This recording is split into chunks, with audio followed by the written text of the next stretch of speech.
Sinds een paar weken ben gasten welkom in een nieuwe bed and breakfast van acteur Teun Plantinga en zijn partner.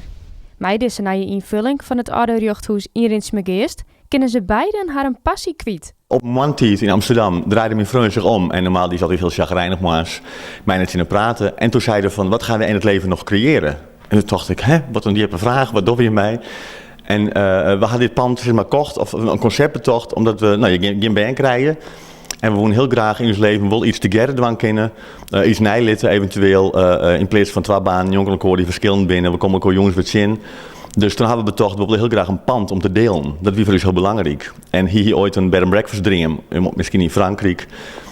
Ik wil misschien wel weer eens rond in Friesland. En toen ik Titus spelen in de Bonifatiuskapel, toen we hier natuurlijk heel vaak mei en ik wil vaker mei West.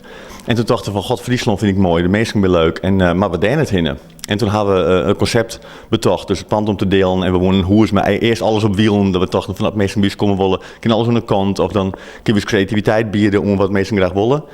Maar goed, dat is nou in Rinsmegeest het rechthuis hebben we gekocht. En dat is een herberg worden, mijn bed and breakfast en onder een horeca. Dus we gaan naar een terras. En we gaan achter, daar ben we nog moeten verbouwen, maar er komt dan dit hier willen we ook theatervoorstellingjes hebben. We hadden om de Christ wel een leuke voorstelling boekt. Mensen hebben privé-diners, vergaderen hier al. Dus het is echt een pand om te delen. En de doorstit weer hier voor Rinsmegeest heel belangrijk. Want het weer heel lang dicht en nu is het, er komen 2 dingen bij in. Het dorp vindt het prachtig, wie vindt het geweldig. En het werkt als een trein. Omdat het jachthuis de trots is van het Frieske dorp Rinsmegeest, binnen de dwarpelingen maar al te blij met de komst van een nieuwe herbergiers. Ja, super. Super. Dus we zijn in het dorp, ben we echt helemaal goed, fantastisch welkom. Hieten we de jongens. En iedereen vindt het fantastisch wat we doen, want we willen heel leegdrempelig wezen. Daar je restaurantjes zitten met moeskes en toefkes en duwer en frons en dat soort dingen. En wie zitten van lekker iets met kapuzijnen, of een lekkere schnitzel of een gehaktbal. We hadden 2 tosties, Johannes en Katrien, neemt naar de pijpers die je vroeger siert in het café. Dus het moet heel leegdrempelig wezen en dat werkt. Het meeste kom je thuis, dat vinden we heel belangrijk. De bed and breakfast wordt ruim terug aan zelf, together. Al had het coronavirus wel zwaar voor een krekt wat oren taakverdeling.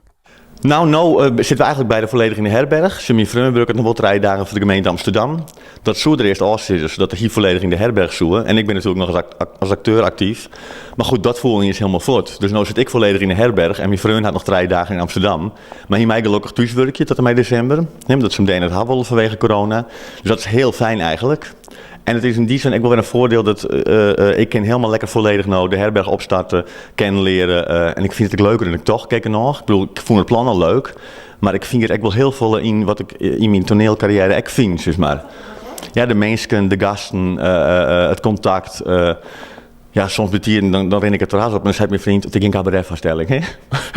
Ja, ik ken gewoon het lid, het is gewoon heel leuk. En ik vind het heel leuk om mensen, ik vind verhalen leuk. En ik vind mensen hun gedrag vind ik leuk. Ik vind het interessant om te zien en te observeren. En dat gebeurt nou al in mijn eigen pand. Dat is echt fantastisch.